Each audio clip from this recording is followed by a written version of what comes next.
Voilà, territoire Sénat, troisième partie de notre émission avec les rubriques habituelles, invité politique, l'œil de l'agenda dans un instant, mais tout de suite les titres d'actualité ce matin. Saveria, bonjour.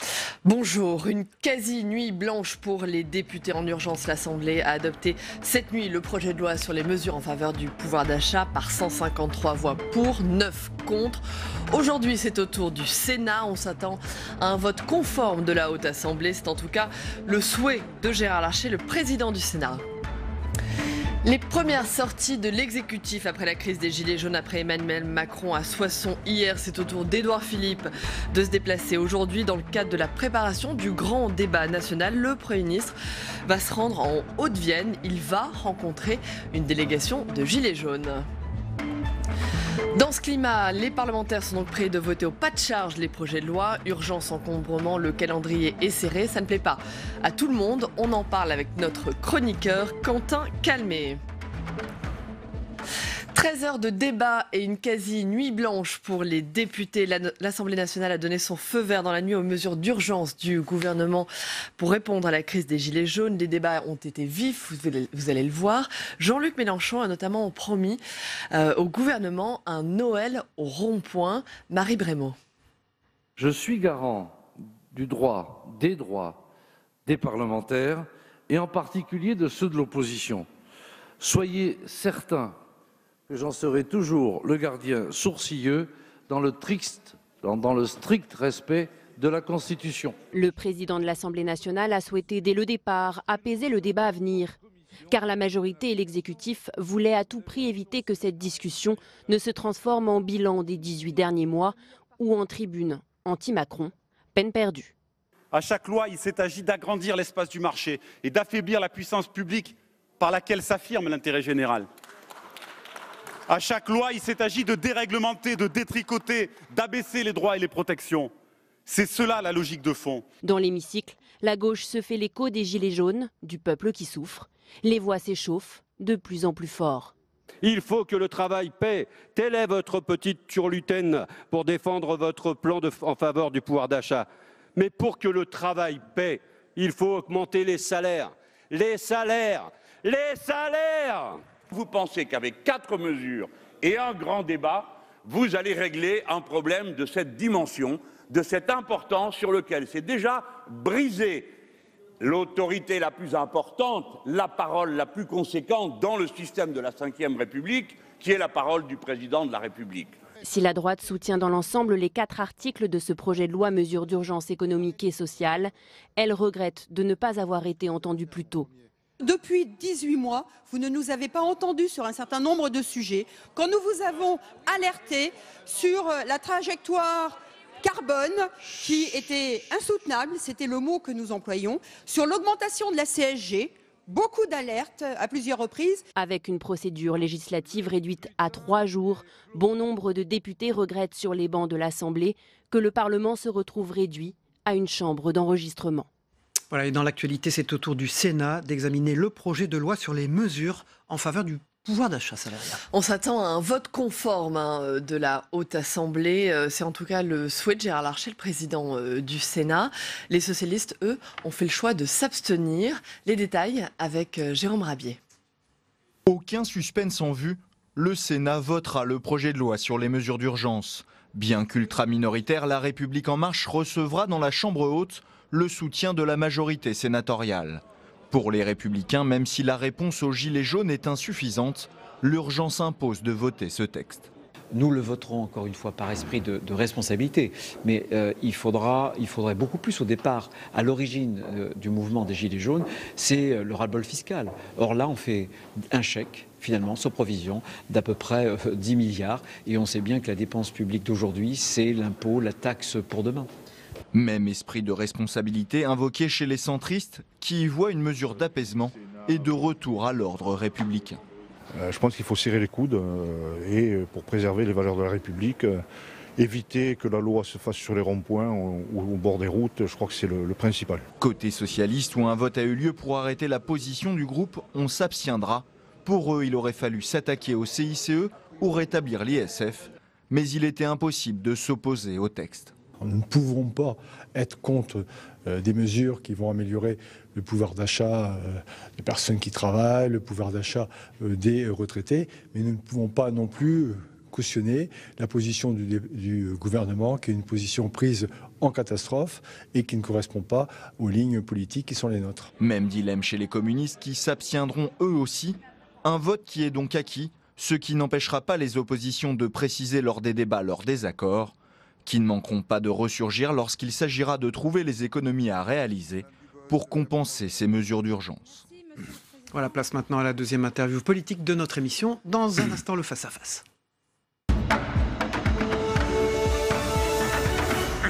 Bonjour, Jean-Marie Van Lerenbergh, vous êtes sénateur centriste du Pas-de-Calais. Merci d'être avec nous sur ce plateau ce matin. Merci beaucoup de m'accueillir. Bonjour Jean-Marie Van Lerenbergh, vous êtes le rapporteur du projet de loi sur les mesures du gouvernement en faveur du pouvoir d'achat.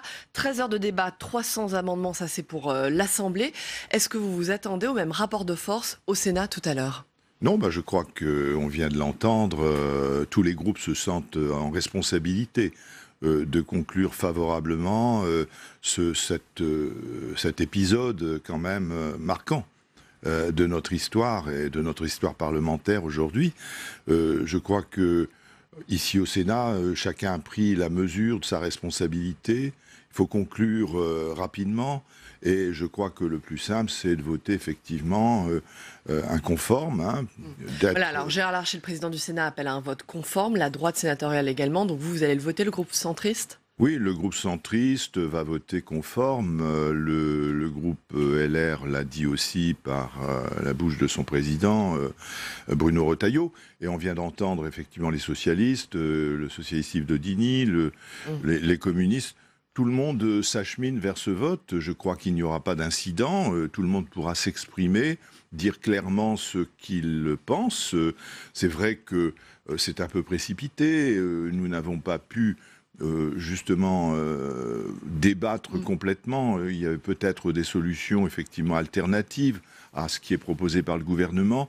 Mais ce qui est proposé par le gouvernement est un pas en direction effectivement de tous ceux qui sont aujourd'hui les plus fragiles. Mais donc les sénateurs ne vont pas déposer d'amendements, alors qu'on l'a vu hier à l'Assemblée, il y a eu beaucoup d'amendements discutés, notamment la France Insoumise, beaucoup d'amendements sur le rétablissement de l'impôt de solidarité sur la fortune, sur le retrait de la mesure sur la défiscalisation des heures supplémentaires. Au Sénat, pas d'amendement d'aucun groupe.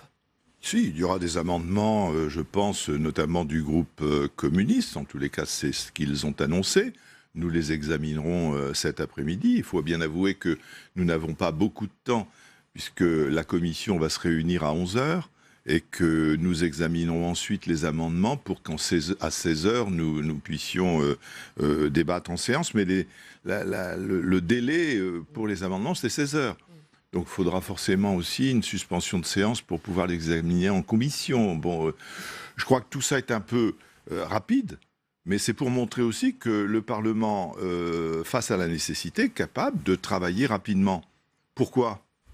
Parce qu'en amont, avec le gouvernement, depuis la semaine dernière, avec mon homologue Olivier Véran à l'Assemblée nationale, nous avons travaillé. Vous avez eu justement ensemble. Beaucoup d'échanges avec le gouvernement, avec les services de Bercy, avec Matignon. Oui, beaucoup. Nous avons reçu aussi avant-hier ou hier même d'ailleurs, Madame Pénicaud et Madame Buzyn pour les entendre, poser toutes les questions qu'on était en droit de se poser sur les mesures qui vont être soumises au vote. Donc je crois, et que comme vous l'évoquiez, et notamment l'ISF, c'est un sujet qui viendra inévitablement lorsque, en début d'année prochaine... À quel moment viendront ces sujets-là ? À quel moment les parlementaires pourront déposer des amendements pour modifier ce texte ? On parle d'un collectif budgétaire. Oui, vraisemblablement, il y aura un collectif budgétaire en début d'année prochaine pour caler, en quelque sorte... et mettre en face des dépenses les recettes. Est-ce que les Français peuvent s'attendre à ce que ces mesures qu'on annonce en faveur du pouvoir d'achat soient de nouveau modifiées d'ici quelques semaines lors d'un nouvel examen de texte au Parlement ?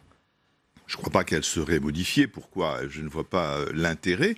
Elles vont dans le bon sens. La question, c'est comment les finance-t-on aujourd'hui ? Et il y a 10 milliards à trouver. Le gouvernement propose à peu près 4, 3,9 exactement. Il faut encore en trouver 6. Et il y aura effectivement le grand marché des solutions. Hein. C'est le rôle des parlementaires que de faire des propositions et il y aura débat. Alors justement, sur le financement de ces mesures, sur ces 10 milliards, on s'attend bien sûr, Édouard Philippe l'a dit, à un dérapage de la fameuse règle des 3%. La France sera le seul pays d'Europe à dépasser ces 3% de déficit. C'est ce qu'a déclaré Pierre Moscovici. Il était notre invité il y a quelques instants. Je vous propose de l'écouter. 3,2% me paraissent documentés, justifiés, c'est limité, c'est exceptionnel, et ça doit le rester. Et donc je crois qu'il faut aussi garder ce sens de la mesure, mais je n'ai pas du tout à intervenir dans les négociations, et je comprends que des catégories qui sont durement sollicitées, et les gardiens de la paix l'ont été, puissent faire l'objet d'un geste. Mais il faut que tout cela soit maîtrisé. Parce que vous savez, il y a aussi une façon de financer certaines mesures, c'est de faire des économies ailleurs. Et ça, je crois qu'il ne faut pas... mais vous m'interrogez comme si j'étais le ministre des Finances de la France. Je l'ai été. Mais oui. Oui, mais parfois je suis très tenté de répondre, mais je ne le dois pas. Donc je me retiens. Le dérapage des 3%, est-ce que c'est inquiétant? Est-ce que le Parlement sera vigilant là-dessus? Je l'espère. C'est son rôle que d'essayer aussi, comme le gouvernement, de tenir dans les règles fixées par l'Europe, hein, par l'Union européenne. Bon, là, nous venons de vivre un moment assez exceptionnel. Il y a des solutions pour arriver justement à 3% et même en dessous de 3%, tout le monde le sait, tout le monde l'évoque. Ça tourne autour du CICE et de l'exonération des charges patronales qui a été proposée, en plus de ce crédit d'impôt aux entreprises. Bon, je crois effectivement qu'il faut tenir ses engagements. Quand on a pris des engagements à l'égard de quiconque, il faut les tenir. Mais en même temps, nous sommes dans une situation particulière qui nécessite peut-être de la part de chacun une certaine forme de sacrifice. Alors, sur la réponse politique maintenant à la crise des Gilets jaunes, le gouvernement a lancé un grand débat, une grande consultation nationale qui sera effective à partir de la mi-janvier. Est-ce que vous croyez à ce débat ? Écoutez, je crois qu'il est nécessaire. C'est pas qu'il faut y croire ou pas y croire. Je crois qu'aujourd'hui, le nombre de questions qui sont posées nécessite effectivement un débat. Le problème, ce sont les conditions de ce débat. Est-ce que les principaux intéressés, les Français, les citoyens vont participer? J'ai l'expérience des débats municipaux. On est toujours un peu déçu par la participation à ce genre d'opération. Malheureusement, c'est réclamé par nos concitoyens et en même temps, on constate qu'ils sont peu présents dans ce genre de débat, dans ce genre de concertation. Alors j'espère que là, tout le monde s'y mettra, comme on dit simplement, et que nous pourrons avoir un débat utile avec des gens qui en face se sentent en responsabilité et proposent, c'est ça le problème. Revendiquer, c'est très facile, c'est proposer aussi les solutions.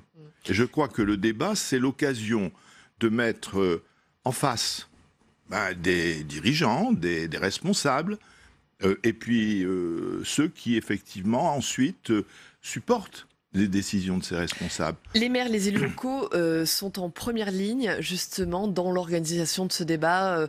Ils vont jouer un rôle essentiel, c'est un maillon essentiel pour sortir de cette crise des Gilets jaunes. Moi, je crois que ce sont eux qui sont les mieux placés pour rassembler.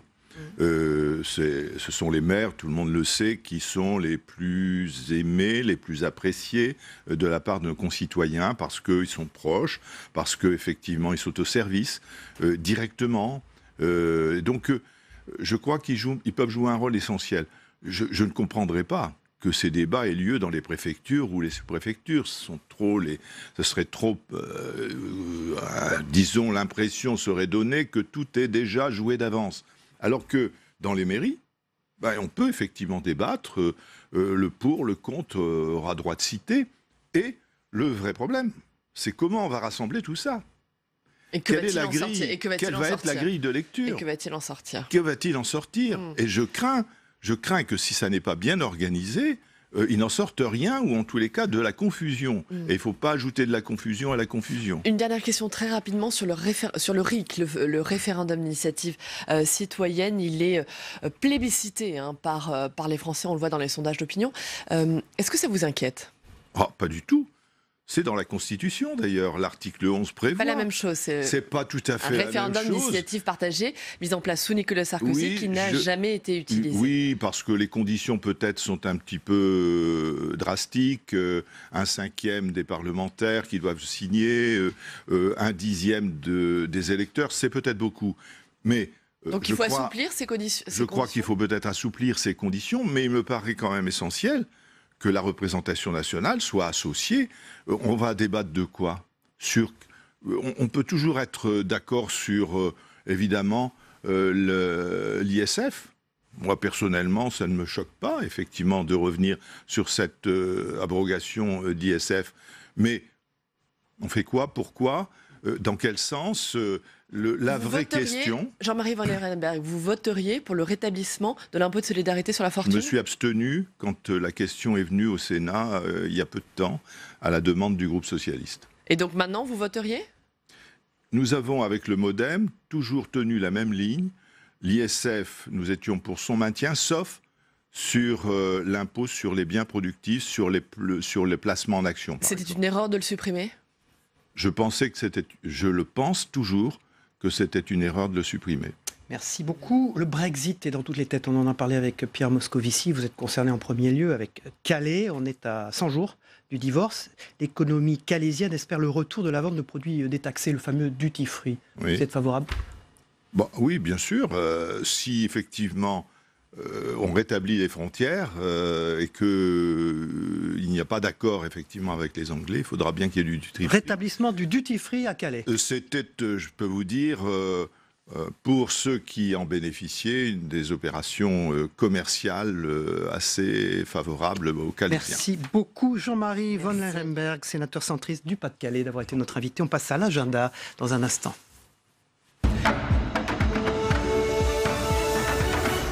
Alors, les fêtes, c'est pas pour tout de suite au Sénat.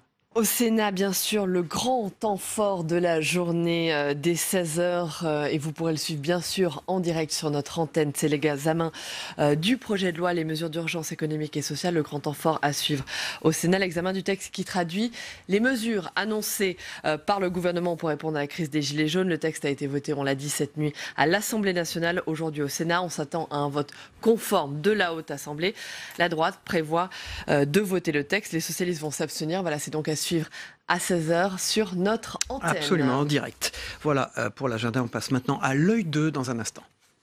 Vous ne l'avez pas vu, mais il est arrivé en courant. Bonjour, Quentin Calmet. Bonjour, journaliste Cyril. à Public Sénat, dans l'ardeur et l'entrain du matin. Exactement, bonjour, tout à fait. Quentin. On va, comme chaque Bonjour, vendredi, refaire l'actualité de la semaine avec vous à travers les tweets marquants de la semaine. Et on va commencer avec une interview qui a eu lieu cette semaine, une interview qui a fait couler beaucoup d'encre, Gilles Legendre. Et oui, une interview ici même sur ce plateau de Territoire d'Info. Gilles Legendre qui a expliqué, le patron des députés En Marche, qui a expliqué que dans la majorité, ils avaient probablement été trop intelligents, trop subtils, trop techniques. C'est cette phrase dont on a beaucoup entendu parler toute la semaine et qui a fait réagir, donc y compris ici au Palais du Luxembourg, où les sénateurs, à l'image de Bernard Jomier, dont on va voir le tweet grâce à Alexandra Thierry, il a écrit « Heureusement, mes bras sont bien arrimés aux épaules », sous-entendu « les bras m'en tombent ». Même ton ironique chez les sénateurs LR, à l'image de Roger Carucci, qui a écrit sur Twitter « Ouf, enfin de la modestie, prosternons-nous donc devant les intelligents, les subtils, les génies, les prodiges, les astres de lumière qui nous dirigent », et de finir en disant « bah quoi ?» Une semaine où la tension était perceptible au Parlement dans la foulée des annonces du gouvernement sur le projet de loi avec les mesures en faveur du pouvoir d'achat. Oui, parce qu'il faut traduire dans la loi cette annulation de la hausse de la CSG chez certains retraités et aussi les primes exonérées, les heures sup défiscalisées. Tout cela, il faut le faire rentrer maintenant dans la loi. On l'a vu avec votre invité Jean-Marie Vanlerenberghe. Et donc, certains sénateurs ont pointé du doigt le fait que cela rendait insincère le projet de loi de finances dont on termine l'examen cette semaine. Regardez par exemple Philippe Dallier. pour les LR, qui a expliqué « Le Sénat a examiné cet après-midi-là en seconde lecture le PLF 2019, un budget dont l'insincérité sera du jamais vu suite aux annonces du président. Même son de cloche chez Alain Houpert, qui a dénoncé une situation grave autour de l'examen du budget et d'ajouter « Il ne manquerait plus que le Conseil constitutionnel ne rejette le budget ». Alors cette tension entre le gouvernement et les parlementaires, elle s'est aussi traduite, on va le voir, par un incident lors des questions d'actualité. Tout à fait, entre Benjamin Griveaux et le président du Sénat, Gérard Larcher. C'était mardi aux questions d'actualité. Le porte-parole du gouvernement qui a pris beaucoup de temps pour répondre à une question. Et cela a agacé le président du Sénat qui a lâché à l'attention de Benjamin Griveaux. Je rappelle à tous que c'est moi qui préside la séance et moi seul, le tout prononcé sur un ton très sec, à la clé une standing ovation des sénateurs de la droite et du centre, et un message, celui de Henri Leroy sur Twitter, qui a écrit « Le président Larcher a totalement raison, Monsieur Griveaux a été incorrect, irrespectueux et arrogant. Le président du Sénat a fait son devoir, resté maître de la séance qu'il préside et rappelé à l'ordre le mal élevé, fût-il temporairement ministre ». Un extrait à revoir sur publicsénat.fr.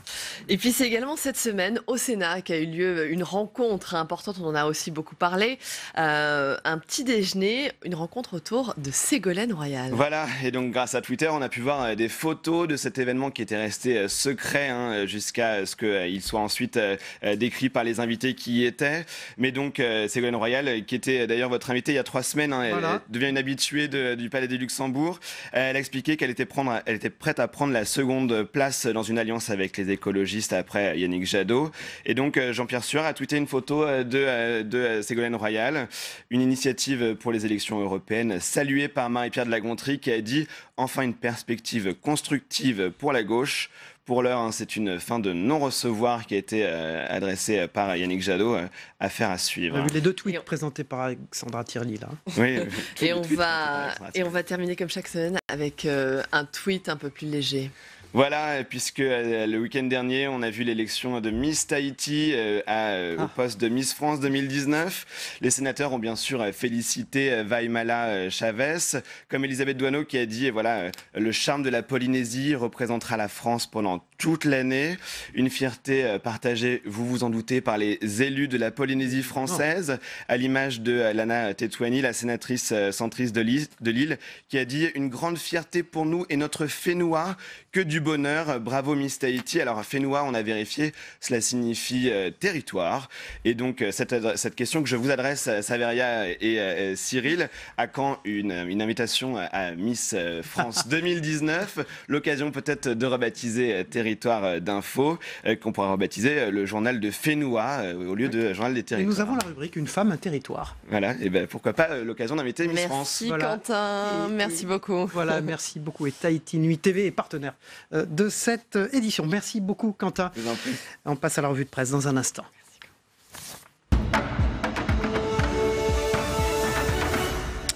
À lire dans la version numérique de Ouest France, faut-il craindre un acte 6 des Gilets jaunes samedi ?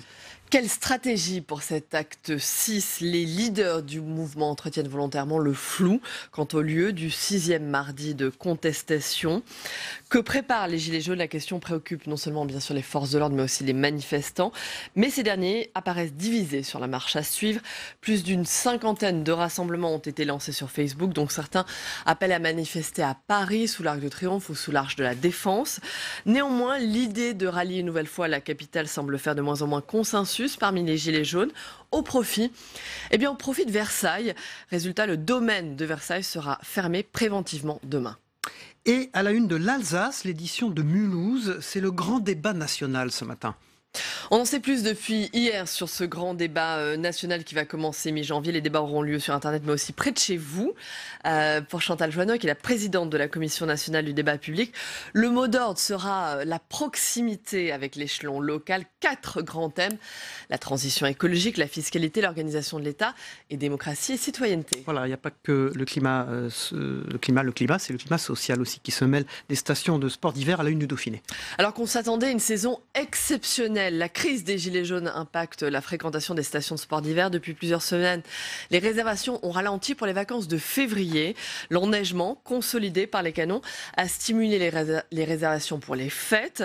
Mais avec l'actualité récente, l'attentisme a gagné les Français pour février avec des taux d'occupation en retrait. Ambiance, reportage au Cybèle, c'est en Savoie. À la veille de l'ouverture, le manque à gagner, il pourrait se chiffrer jusqu'à 200 millions d'euros pour les stations de sport d'hiver. Rendez-vous avec la météo aussi pour regarder s'il y a de la neige dans les stations après tout à l'heure. À la une du Télégramme L'Impôt à la source.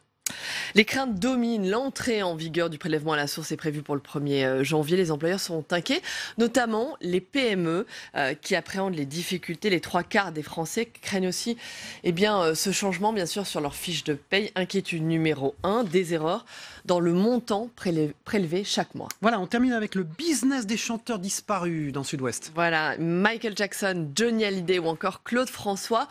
Ils sont tous morts et pourtant leurs disques cartonnent, que ce soit des albums posthumes, des hologrammes en concert. Tout un business s'est développé.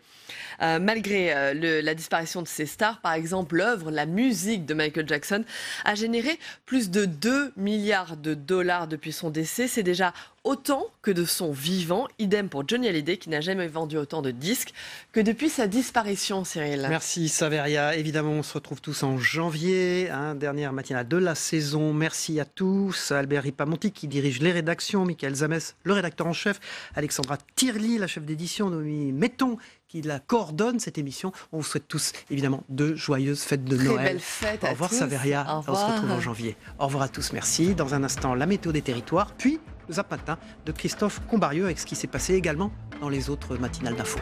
Au revoir à tous. On se retrouve évidemment en 2019. Au revoir.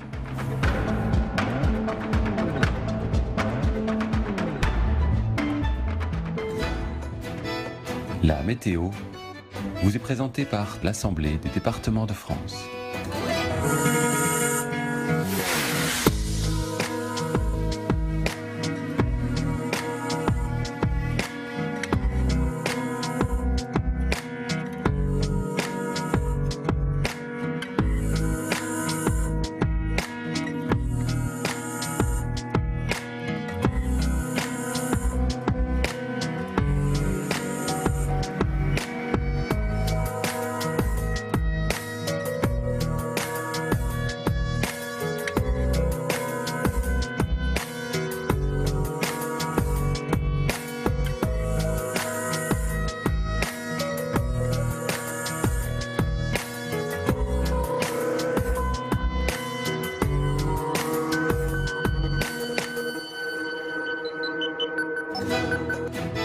C'était la météo avec l'Assemblée des départements de France.